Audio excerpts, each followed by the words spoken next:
So this video we're going to talk just a little bit about what that little washer is for.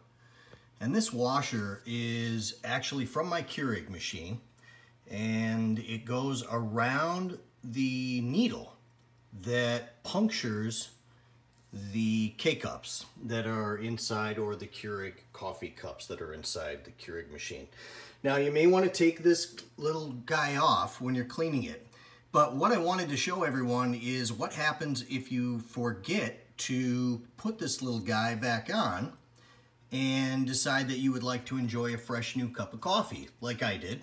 I just finished cleaning my machine. We took care of an issue with the descaling mode, and we got it all fixed up and ready to go, and I got sidetracked onto something else, and I went back to make my cup of coffee, of course forgetting to put this where it belonged. And this is what happened.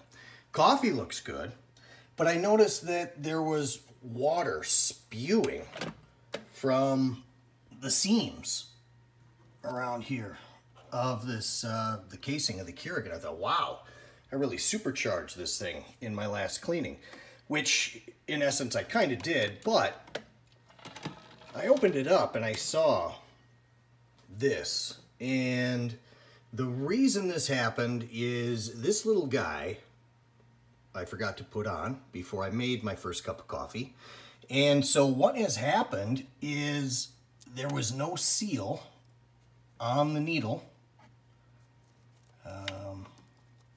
No seal when the needle would go down. See how that needle fits right in there? And in turn, without that being sealed, the pressure just spewed the coffee grounds up all over the place and into my coffee. So I'm gonna run a quick cycle cleaning this again with the seal on, and then enjoy my fresh, great cup of coffee and my new Keurig.